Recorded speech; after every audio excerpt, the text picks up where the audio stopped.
Welcome back to the morning show here on Arise News.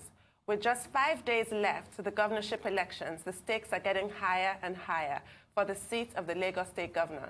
Joining us now is one of the candidates vying to govern Nigeria's commercial capital, Babatunde Gbadamosi. Welcome yet again to the morning show. Thank you. It's a pleasure to be here, as usual.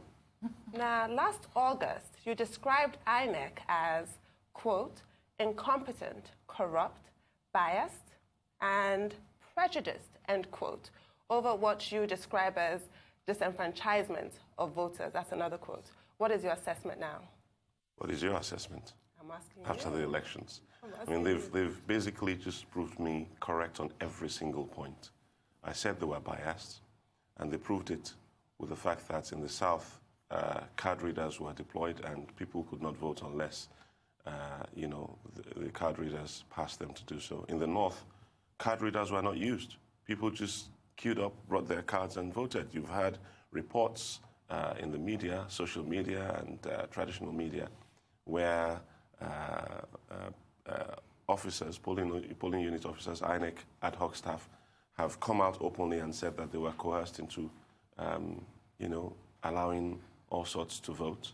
They were coerced into writing figures and all that kind of stuff in the North. But these sort of things did not happen in the South. So biased and prejudiced, absolutely. Disenfranchising voters, absolutely. I was right on every score. And they stayed right in character, right into the elections itself. So are you part of is your party part of the people calling the card readers not be used in this forthcoming elections? Yes. I'm actually making this an official demand that if the card readers are not used in any part of the country, then they should not be used in all parts of the country. We can't have one law for some and another for everybody else. Do you understand what I'm saying? We can't have one rule for some and another rule. Are we operating an apartheid system? An unofficial apartheid system in Nigeria? Is that what it is? Is it that, Nigeria is actually two countries? One rule applies to one part of the country and another rule applies to the South? Is that it? We need to confront these issues, and knock them straight on the head before they become something else. It didn't take this much for Somalia to become what it became, a stateless territory. Well, I mean, INEC has its guidelines, and your party is aware, and what it says... Are they following their own guidelines? So how are you making this move? What exactly... Your demand is that the card readers should not be used at all. What we're saying is... How are you going about it? What I'm saying, and I'm speaking for myself here. Okay.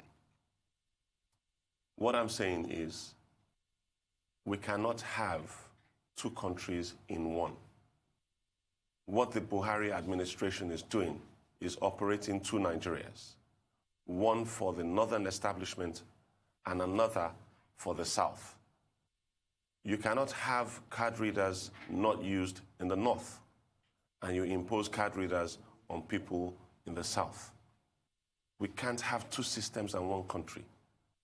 What you're creating is an apartheid system. Never mind the fact that we have the same skin color. It's not necessarily until our skin colors are different before we recognize that apartheid is taking place right in front of our faces. It has to end. We can't continue like this. Either you use the card readers or you don't at all. If you're using them in one part of the country, use them everywhere. If you're not using them in one part of the country, then don't use them at all. End of story. Is this a demand you've made to INEC, and what has been their response? Well, we haven't heard back from them. As usual, they're typically reticent on issues like that when they're called out. I'm making this demand publicly, and I know that they're watching this because they monitor all news. And how many political parties are involved in this call? Because we hear some political parties... I'm aware that a number of political parties have already made that approach, and I'm making this demand publicly now for all Nigerians to hear and see, so that INEC will not say, oh, we didn't hear. Okay, let's come to Lagos, where you are running for the position of the governor. Now, looking at the outcome of the presidential election, with the ruling party, APC, over 500,000 votes. The nearest challenger, the PDP, over 400 votes. Some would just say, Mr. Gbadamosi, why are you wasting your time? Your party did not even surface in any of the, when you tabulate the votes, you are distant. You still have a chance. That may well be true. I mean, at the end of the day, each election, every single election is local. That's the truth. And it's true that we had a presidential candidate at the elections. But, you know, at the end of the day, to each his own. Each one of us will have to carry our own cross, you know. And the person that contested the presidential elections on the platform of my party, well, we saw his campaign. And I don't think that we could have expected any better, considering, okay? We've seen my campaign in Lagos, and Lagosians are waiting. Are you saying you stand a chance? I think that in the light of what we saw. I think that Lagosians, not Nigerians, Lagosians want something different for Lagos. That's the truth. Lagosians want an end to the nonsense that we've had masquerading as government for the last 20 years. They've said that in as many words over and over and over again. But of course, the people in charge who cannot create wealth but only take it insist that it must be them or nobody else. We've seen the bullion vans, we've seen the thugs, you know, we've had the threats. I mean, we have rallies lined up for the rest of this week, starting from today in Ikorodu. And we have credible reports that we cannot dismiss that our rally in Ikorodu is going to be disrupted today by thugs sponsored by the APC government of Lagos State. We've heard reports by the APC leaders of Lagos State. We heard Asiwaju Bola Ahmed Tinubu make threats against the Igbos, and we saw what happened subsequently, Igbo shops being attacked all over Lagos State, okay, by thugs, not by Yorubas, by thugs, clearly in his employ. What were the bullion vans for? We need to ask questions. What does he do for a living that he should have bullion vans driving into his premises? Is the EFCC asking the right questions regarding these bullion vans? Okay. Now, you raised the issue of violence at the polls. During your membership of the PDP, you sensationally arrived at the primaries wearing a bulletproof vest. Yes, I did. So you've always been particular about this issue of violence and threats made to yourself and your supporters. Yes. You've been unequivocal about your lack of confidence in INEC. Yes. How do you feel about the security agencies? Well, the security agencies have been very disappointing, to say the least, at the command and control level. Individual officers, especially of the police force, seem to have done their best. I think one image will linger in the memory of all Nigerians. The image of a lone policeman attempting to tackle about 6 thugs trying to disrupt the elections at the polling booth where he was stationed. Those images were heartbreaking for me. You know, this is a very badly underpaid fellow being asked to do an impossible job in impossible conditions. And he's there doing his best, clearly not supported by the establishment he's working for. Okay? That image captured the whole story of the Nigeria police force. I'm not sure whether it's anything, it's as much to do with the actual personnel as it is to do with the way they are funded. Okay? The way, the amount of funding that they are given does not reflect the kind of job that they're actually doing. And this goes back to my manifesto about how to appropriately value labor and the fact that we don't do that in Nigeria. Okay? That said, the security agencies, well, you can say that there was bias. I think you can say that. But you can say that some individual officers did their best to remain unbiased and to carry out their duties as best as they could under the circumstances. Well, how much can individuals do if there's a systemic failure? Clearly not much, because we saw the results of the presidential elections. We know that they do not reflect the wishes of Nigerians. We know that the election was rigged. It was rigged blatantly. They didn't even try to hide it. you know. But I don't know what President Buhari hopes to achieve by this blatant daylight robbery. I have no idea what he plans to achieve. But whatever it is, for what it's worth, Nigeria is now the laughingstock of the entire world. Well, you call it blatant robbery, but you cannot simply prove that. I mean, 15 million Nigerians voted for him, and he was declared winner of the election. You know, there were a by few the electoral images body that we saw where people were being chased away from polling booths. Now, those are the places where we had cameras, where people had the presence of mind to actually take these images. Do you know how many of such disruptions occurred across the country? Do we not have reports of people being chased away from polling units by soldiers? Do we not have reports of ballot boxes being snatched by security agencies? Do we not have reports of people being prevented from voting? You know, we've seen a few images. We saw images of people being shot at in Port Harcourt.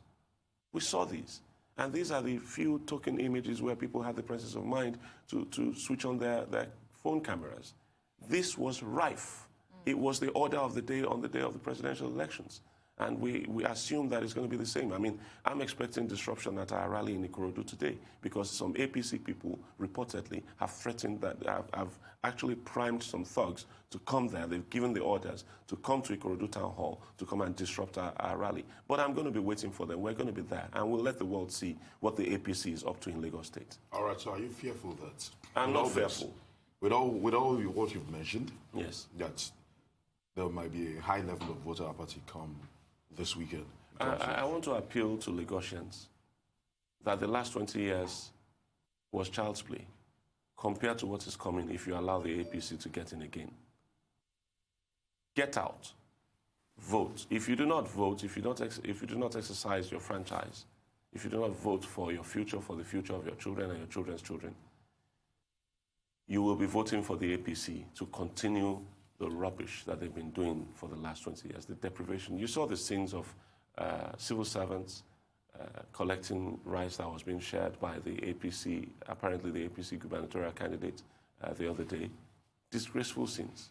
People who were in jobs. It was like scenes from an IDP camp, and that right in the heart of government at Alausa, the Lagos State Civil Service Secretariat. Let me take you back to that particular issue, because you tweeted 3 days ago the videos and you had some comments to make. But one thing caught my attention in one of the videos you tweeted. You said you referred to Babajide Sanwo-Olu, who is the gubernatorial candidate of the APC, as the acting governor of the state. Yes, he is. Why would you say that? He hasn't contested the election. Because he is. He's the acting governor of Lagos State. Why? How else would a contestant against all civil service rules be able to enter the seat of government in Lagos State to campaign? Because that's effectively what he did. The rice that was being shared had his campaign, had his party logo, his name, and so on, emblazoned on it. Okay, and it was being thrown at the civil servants like they were, and you saw the riotous scenes. That could only have happened. That could only have been done by somebody in authority. So we have to assume that he is the acting governor of Lagos State for him to be. Excuse me? His party is in authority. Well, he is in authority. If he weren't, he would not be there. So do you think that this, because you raised these concerns and these issues, do you think that this is not a level playing field? And it's why not it's clearly not. Look, let's not deceive ourselves. And so what are you going to do about it? Are you still going into the race if you feel that this is I am in the race, and I'm calling on all Lagosians once again. Fear not. The Bible says that 365 times. Fear not, for I am with thee. Do not be afraid. They are relying on your fear to continue their pillaging and their plundering of your resources, your taxes. Get out there on election day. Do not be afraid. We are more than them. Okay? We are more than them. Greater is he that is in us than he who is in the world. Get out there and vote. Sounding very pastoral. Yeah. Well, I am a Christian. So. Okay.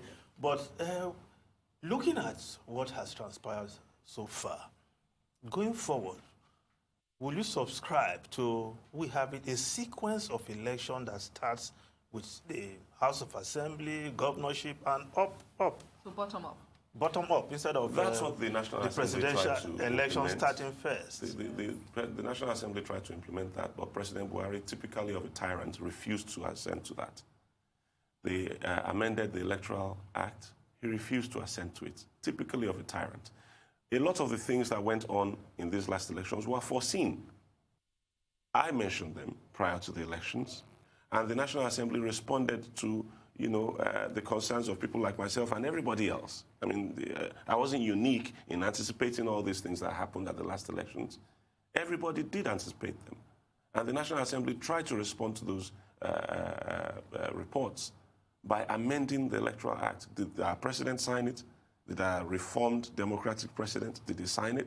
No, he refused to, citing all sorts, giving all sorts of flimsy excuses as to why the amended electoral bill could not be signed by him.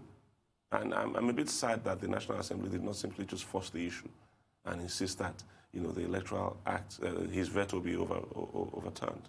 Perhaps it was a game of numbers. Maybe they didn't have the numbers. It was, I don't and know. they didn't. Yeah. Maybe it was that. But I'm sad that Nigeria has come to this pass. I'm sad that Nigerians have allowed the politics of envy, because that's what Buhari represents, politics of envy. Anybody who has money must be a thief. But he's not a thief. He can send his children to the most expensive schools in the world, in the UK, but he's not a thief. He can own the swishest, properties everywhere, but he's not a thief. He can own unnamed properties in Port Harcourt, but he's not a thief. But everybody else who works and makes their money legitimately, as soon as they have money, they're a thief, as far as it's concerned. And, by some strange logic, there is, in his understanding, there is virtue in poverty. There is none. It is against every law of God to keep people poor. The places where the major religions come from, go and check.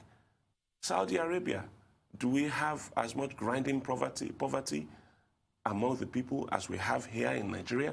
That's the headquarters of Islam. United Arab Emirates, that's an Arab country, staunchly Muslim country. Do we have the same kind of poverty levels that we have in Nigeria in these countries? Kuwait is a Muslim country. Qatar is a Muslim. These are all Muslim countries where Muslims are prospering, and they are not ashamed of being prosperous. Why is there this drive by the Buhari administration to tag prosperity with shame? Why should it be? I can work for my money, make my money, and spend my money as I like. I can pay salaries to my staff, okay, and they can enjoy those salaries and live as they want within their means. These questions need to be answered. The Nigerian electorate has already answered those questions. Their will was overturned by the rigging of the elections. And I want to urge anybody that is concerned to test the system. Go to court. Go to the tribunals. Okay? If the tribunal does not allow you, go to court. Take it all the way to the Supreme Court. Let's test the Nigerian. Let's put the Nigerian system on trial before the world. Okay? Let's see what it is that we're actually doing in this country. Well, you said Nigeria is a laughing stock, has become a laughing stock. Yes, it is. After this election. But the president has been receiving congratulatory messages from all over the world. Diplomacy UK. dictates, that perfunctorily these messages must be sent out. No, but they commended the election also. It's all part of diplomates. That's all it is. People will perfunctorily issue statements in order not to be seen to be antagonizing, a particular administration in any particular country. But they had the observers on ground. Yes, they did, and you've heard some of the reports of the observers, haven't you? No, but some also said that it's good. Now, don't forget that the rigging typically takes place at night. The international observers typically close at 6 p.m. You didn't know that, did you? They close at 6 p.m. Of course. They close at 6 p.m. They don't go to the collation centers. Okay, and it's at the collation centers that most of the rigging takes place. Okay, it's at the collation centers when they're counting that they start tagging votes of the opposition as spoiled votes. Okay, they start removing them and saying, oh, this is spoiled, this is spoiled. And that's why you see such huge numbers of spoiled votes across the country. Because they see votes legitimately belonging to the opposition, and the instruction to the INEC staff is to remove them, and tag them spoiled votes. I would be interested in a fingerprint analysis of every single ballot that was cast in the last elections. Fortunately, the technology to do that exists now, and to do it really quickly, it exists now. You know, fingerprint technology is on all of our phones. It's quite cheap, okay, and it's quite precise now. It used to be somewhat foggy, imprecise, and so on, but now it's better, and it's cheap. It's available. You know, it's sad that INEC spends that amount of money to go and buy 1990s technology as fingerprint readers, card readers, and all the rest of the rubbish that they brought. It's sad that that's what they did. They bought 2-penny technology for 249 billion naira, or over 200 billion naira. That's what they bought. And of course, we got the result of their silliness. I want to take you to a post that you made on social media that made the rounds, where you said 1.2 million votes were shaved off from Lagos State during the presidential and National Assembly elections. And then you resorted to cursing people. Why did you use that language? When you take the will of the people and manipulate it, you are distorting their future. You are tampering with their destiny. Now, we will not resort to violence, but we can use words. We will not use. We will not use. Violence. We will not use. We will not demand that anybody breaks anybody's heads. We will not incite anybody to go and fight anybody, but we can pray. And that's what I did. I said prayers. Those were curses. Curses are prayers. And words began Curses violence. Curses too are prayers. Yes, but there were curses. But that began. Curses too are prayers. That begets the violence. And you need not worry if you are not an election rigger. If you are not an election rigger, you really need not worry. Even members and of the public listen, have to worry. I was specific. Okay, let's not call a spade an agricultural implement. It's a spade. I was specific. I said if you are an election rigger or a beneficiary of election rigging. So are you a rigger? Absolutely not. Did you ever rig elections? Absolutely not. Why are you worried? I'm not worried in the slightest. Don't worry then. I am not worried in the slightest. But members of the public said amen to those prayers. But members of the public could be the victims of the kind of violence that could ensue as a result of members of the public curses. said amen. I didn't pray for anybody to go and kill anybody. Did I do that? But you don't have to. No. Listen, you have to. Let us not leave leprosy and be treating eczema. Okay, it's a Yoruba proverb.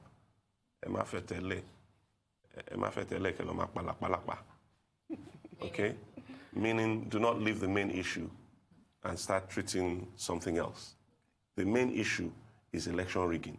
Focus your attention on that. The reason those curses came out was because elections in this country are being rigged openly, blatantly. There is no hiding about it. Now, I haven't asked anybody to go and take up arms, unlike some people, and I don't see you talking about that. Okay, we do talk about that. Well, I would suggest that you focus attention on those people, because these are the people that are actually endangering the lives of our people.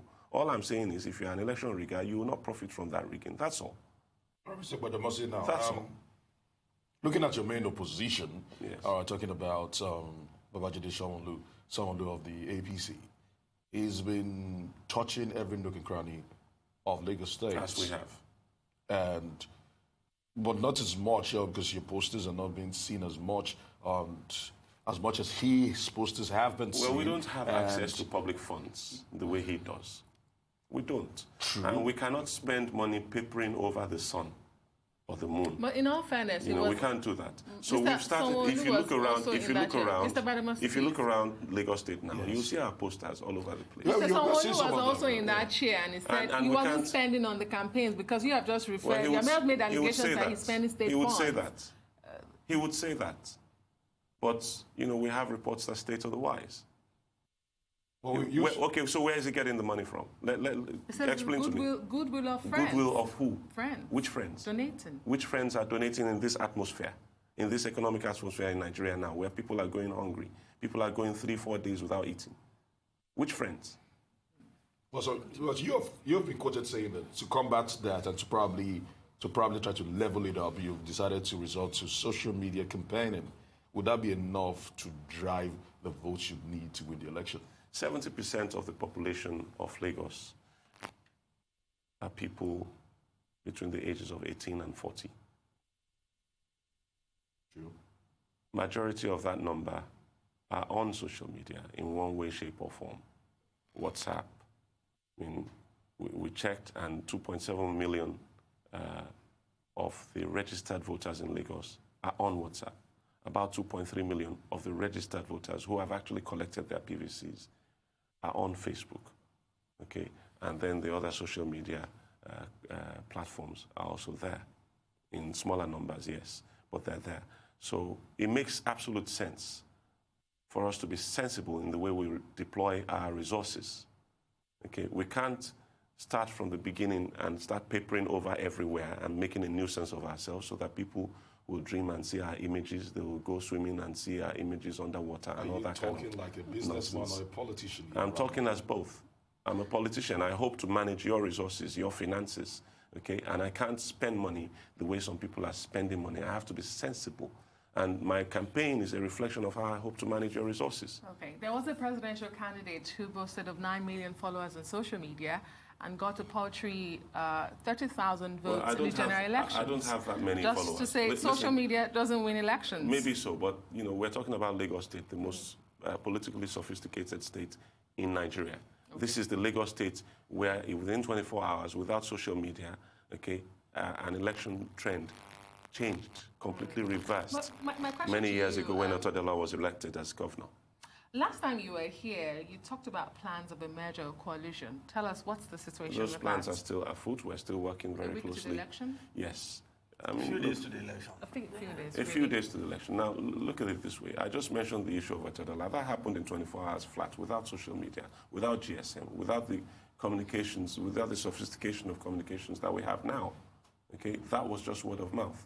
Now, guess what's going to happen 24 hours? In fact, today, 10 minutes is a very long time in politics. Back then, 24 hours was a long time in politics. Today, 10 minutes is a very, very long time in politics, and things can change very, very rapidly indeed. And the truth is, if you listen to all the trends, yes, you can dismiss, you can probably dismiss the online polls and all those things, because of course, even in the most sophisticated democracies, you know, sometimes the polls get it wrong, okay? I agree. But you have to admit that, you know, the trends are very telling. They seem to reflect one another. Every poll that you see seems to say that, you know, this is what people want. People want a Gbadamosi governorship in Lagos. So maybe we can dismiss them. It's possible. But I prefer to look at the glass as half full.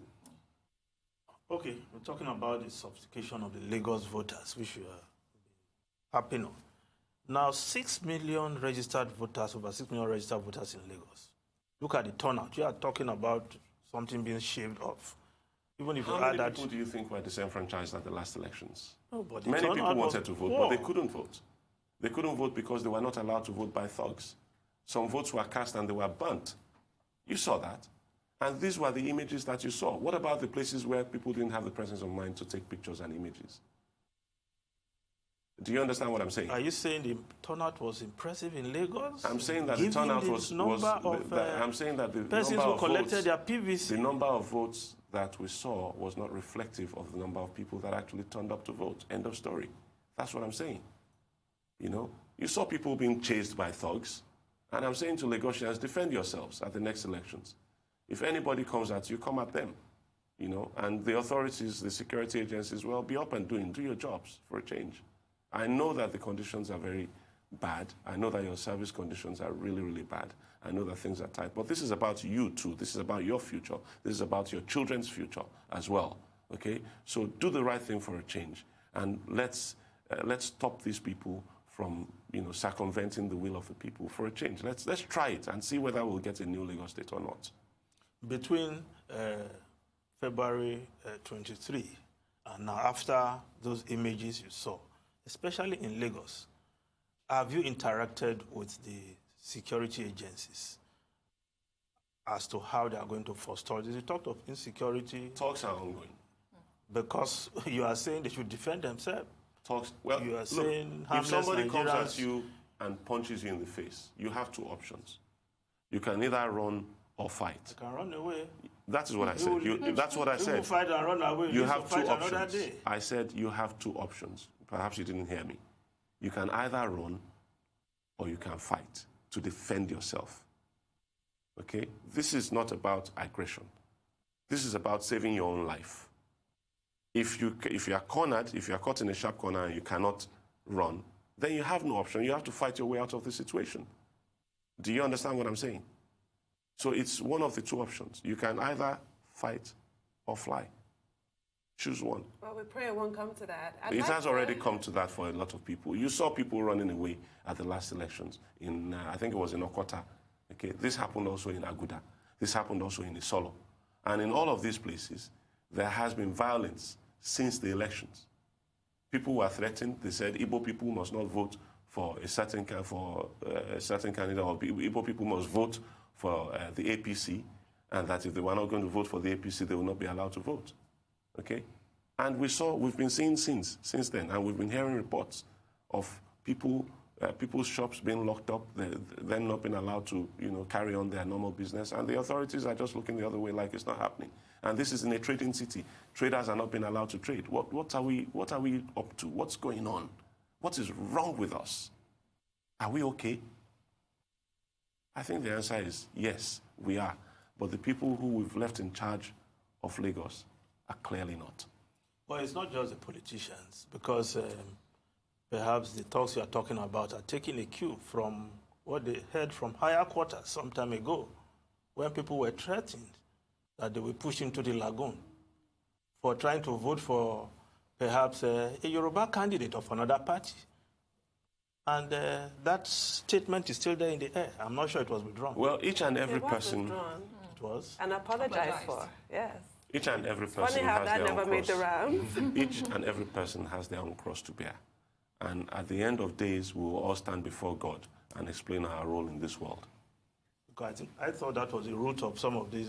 no, he apologized for it and withdrew it and said it was not himself at the time that he said it. Really? Yes, I recall, because it's contrary to everything in Yoruba culture for an elder to apologize, and especially a king. So that's why I recall that. Okay. But I want to just review your manifesto. Yes. Let's start on the economy and infrastructure. Those are two critical aspects of governing Lagos State. Yes. Can we hear your plans again? Well, truthfully, we don't have an economy right now. Like I've kept saying, what we have is a squeeze economy, and we need to build an economy sharpish. To build the economy, we need to look at comparative advantages, okay, areas in which we have strength, and build on them. We potentially are a technological hub. Potentially. I say potentially because we have 3 transatlantic cables already landing in Lagos. Those are very important assets. Okay, but to exploit those assets, we need a fiber optic landline network, which we don't have right now. But we do have a company that's licensed to provide that, 2 companies that are licensed to provide that. I think Entel, the successor company to Nitel, and Glo. Okay? Now, they've not been able to deploy largely because of government, because of LASIMRA, Lagos State Infrastructure Management and Regulatory Agency, which demands that they should pay a certain fee to be able to lay their cables. And that has stopped them from laying their cables all this while. Okay? That has also attacked our ability to provide certain categories of jobs for our young people. Jobs in the area of technology, back office jobs, call center jobs, server farm jobs, co-location center jobs. We can't provide that. And so we have capital flight from Lagos. Billions of dollars get out of the country every year for in web hosting fees, applications hosting fees, banks, insurance companies, private organizations of all kinds, all pay foreign companies to host their websites. Something we could actually do here, considering that we already have terabytes of data coming in, landing at Lekki, Glo 1, Main 1, and Sat 3. These are the 3 cables. So that's number 1. Number 2, agriculture. Okay. Yes, there's an argument that Lagos has too little land to engage in any serious agricultural pursuit, but that's not true, Because Israel is not that big, and yet they supply most of the food that is eaten in the Middle East. How? Technology, hydroponics, greenhouse farming. And that's a direction in which we're going to be going in Lagos State. And also we have comparative advantage for about 3 different crops: cassava, coconuts, and rice. All right? Those 3 crops, we're going to be working very hard to make sure that we become the leaders, the leading producers, as well as the leading processing center for all types of crops in Nigeria. Okay, so that we become a net exporter of food rather than a net consumer of food. And then in the area of industry, we have a number of industries that are comatose. We have a number of industrial centers like Oshodi Solo, which is known for textiles, Ikeja, which is known for all types of industry, Ikorodu, which has the largest industrial estate in Africa, Mushin, which is also heavily industrialized. Ibejuleke is the headquarters of the Lagos Free Trade Zone, okay? Apapa, of course, the port and all the industries attached to it. So all of these local governments, we've grouped them together under a scheme we're calling the Lagos Integrated Regeneration Plan, all right, where we're going to simply regenerate these local governments. We'll redesign, rebuild their entire infrastructure: roads, drains, water distribution, sewage networks, okay, power, all right. We're going to give them mini-grids that will provide 24 hours power. And all of this work will finish within 18 months. Yes, it's tight, but every contractor will be required to work around the clock to make sure that we achieve these things. We can't do it in all of the states, but we can certainly do 8 local governments. And then there's tourism as another leg of our economic plan, okay? We've got natural endowments. We've got about 180 kilometers of pristine Atlantic. Well, it used to be pristine. It's not anymore. There's a lot of rubbish on the waters, on our coast, and we need to work on cleaning up these waters. Some private individuals have been doing a fantastic job of trying in their own little way to keep sections of our beaches clean. But there has to be concerted effort from government to be able to do this. That's number one. We also need access to the beaches. So we're going to be building roads. And you see, I've mentioned certain local governments, okay?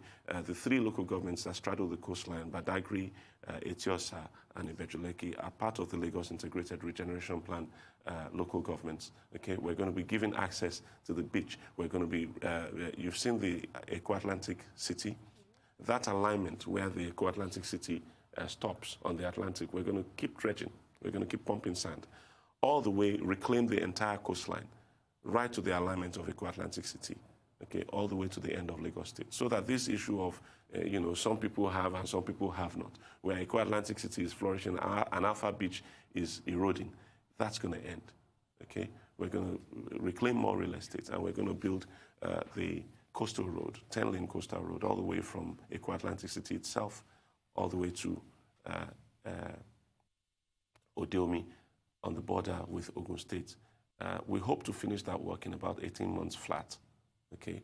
And we hope to be able to negotiate with the governments of Ogun, Ondo, and Delta State to allow us to continue the work right up to the East-West Road in Warri, so that people, Lagosians of Eastern extraction, Lagosians of Niger Delta extraction, will be able to get home far easier than they're doing now on a brand new road that is designed. I mean, it's not that long.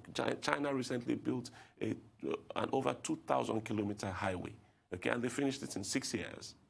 All right, so we can do that. We can do what we're proposing, and we can do it in a relatively short time.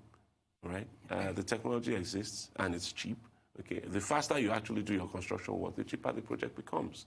So there's no need for us to, spend 13 years like they've done on expanding an existing road, the Lekki-Ekpe Expressway, which they've not finished after 13 years. That road was originally built in 3 years, by the way, by the Jakonde administration.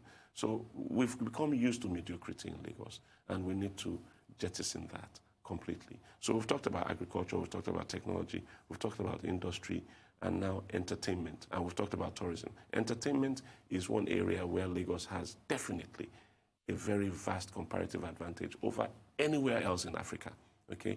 I know this because Amen Estate is the entertainment capital of Lagos. Now, I want to spread this particular aspect of our economy around the state, all right? And to do that, we need to improve the aesthetic. Again, this is why we need to regenerate these local governments, bring them up to world standards, all right? if we manage to do this within 18 months, our IGR will surely go up. Certainly, it will go up. And when it does, we can spend the rest of the money on the other local governments. And hopefully within 8 years, we can have a Lagos that we can all be proud of, hopefully including a brand new airline that's in the works. We hope to be able to float an airline for 24 million people. If 600,000 people in Dubai can have one of the world's best airlines, if 5.3 million people in Singapore without oil revenue can have the world's best airline for the last few years, what on earth is wrong with a 24 million strong Lagos having its own airline, especially as Lagos people are actually international people. Lagosians are travelers. We travel, but who gets the benefit of all the traveling we're doing? Foreign airlines. So we need to get into that market. We need to, we need to get started. All right, we'll start it off, and then we'll put it on the stock exchange. Mr. Gbadamosi, since you're talking about airlines, let's talk about intercity, transportation in Lagos State. Of course, tackling it from two. Let's look at it from two angles. First of all, traffic in Lagos. Yes. And also now transportation in Lagos. Of course, before you start talking about airlines, people that live in Lagos need to even move around. We have very strong plans. Our transportation plans are really, really very strong. We've looked at the commute times. We've looked at the commuter figures for Lagos. Okay, and the average travel time in Lagos is about 7.5 hours a day per commuter. Average. Some people spend as much as that whole 7 hours just going from one destination to the other. I know this because I've actually spent 6 hours traveling from Ibejuleki to Dairy Farm Estate in Agege. So I know that people typically spend these kinds of hours commuting. And this is why Lagos economy is constricted. So what we're going to do straight off the bat is first start fixing the existing roads. All right? Yes, we have the LIRP off budget, and that's going to come from the money. The money for that is going to come from what we're paying to all these tax collection agencies like Alpha, Beta, and the rest of them. Okay, we're going to stop them, and because they're not really doing any work. The work they're supposed to be doing is being done by civil servants under the payroll of Lagos State. All right, so we'll be taking that money, and they don't pay any taxes anyway, according to all the allegations we've been seeing in the media. One most famously from their former managing director, who's basically admitted to fraud. Nothing has been done by the authorities, but let's leave that aside. So we're going to fund the repair of the roads. We'll repair and resurface all the roads in Lagos State very, very quickly. We know that it can be done rapidly, and we have evidence of that in the work that's been done on the Third Mainland Bridge in the last few weeks. Okay, the Third Mainland Bridge and the surrounding roads. We've seen what's been done there, and you know that you now know that contrary to what we've been led to believe by 20 years of Tinubuism, that road construction is actually quite basic. It's not that complicated. Okay, so we're going to repair all the roads in Lagos State, and we can do fairly well within 6 months, I think. Okay, like for instance, the major arterial roads like Lagos Badagry Expressway, like Ikorodu Ijebode Road, like Ikorodu Shagamu Road, okay, like Ijegun Road, all these roads, we're going to just simply scrape, resurface, so people can get around far easier. That's number one. Number two, we're going to import a number of vessels, okay, catamaran vessels, high speed, high volume, roll-on, roll-off catamaran vessels. We can't buy brand new because if we did, we'd have to wait for at least 18 months for them to be built. So we're going to have to buy used. We're going to go into the market for used catamaran vessels and bring them into Lagos, deploy them across the commuter routes that are suffering the most right now. And I think the one that qualifies the most is the Badagry route. The people of Badagry basically live in Badagry State. They are not part of Lagos. So we're going to bring them back. We're going to let them join the union again of Lagos State, okay, by putting ferries, these catamaran ferries, on that axis. So you have the route from Badagry to Maltu to Apapa to CMS. Okay, so that will free up that area as quickly as we can. We'll have, what we want is basically a service that will run every 15 minutes. So every 15 minutes you go to the Badagry jetty, there will be a ferry waiting, and it will be timed. Okay, so you know exactly what time the ferry is going to arrive, wherever you are. along that route. Then we're going to be bringing smaller vessels as well. The big vessels will take about 1,000 passengers, 100 cars, and about 50 lorries at a time. The smaller ones will serve places like Okobaba, Ejiri, and all these smaller routes where the lagoon is not quite as deep. We're going to be doing a lot of dredging as well. If you stand on 3rd Mainland Bridge, you look at the lagoon to the left. If you're going out to the mainland, you look at the lagoon to the left. You will see that the lagoon has been silted over, a lot of it by sawdust from the activities at Okobaba. We're going to be addressing that as well. We're going to... So you have this laudable plan, because of time, Mr. Gbadamosi, to rebuild Lagos and make it greater. You have laudable plans in industrialization, civil service, autonomy of the local government, the environment. But which comes tops for you if you are to prioritize, if you do win this election? The biggest priority is people. That's the biggest priority. And the people that I'm referring to in this particular case is civil servants. We have not managed to appropriately price our labor in Nigeria. And that's the crux of, that's at the root of all the corruption problems that we're facing.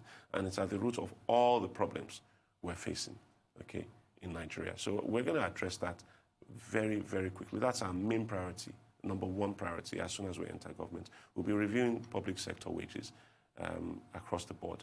And even federal, security agencies will also be part of that review as far as Lagos is concerned, because they're serving us in Lagos. They're not serving the federal government. So we need to contribute something to their upkeep, to make them, feel some sense of belonging to Lagos and some sense of loyalty to the people of Lagos, so that we'll get the world-class city that we're looking for by carrying everybody along. If we don't, then, the scenes that you saw where Sanwo-Olu was sharing rice and throwing rice, chucking rice at workers and, destroying their dignity. Packaged grains. Yes, packaged grains with his posters. It might as well be him. It might as well be him. Okay. He had his posters on the rice, so it was him, as far as I'm concerned. At the end of the day, that kind of scenario belittles our people. It robs them of their dignity, and we need to give them their dignity back. On that note, we thank you so much for your time this morning. Thank you very much. It's been a pleasure. Babatunde Gbadamosi, ADP Lagos Governorship Candidate. It's time now for a short break on the morning show. When we return, we'll be reviewing headlines on today's newspapers. Stay with us.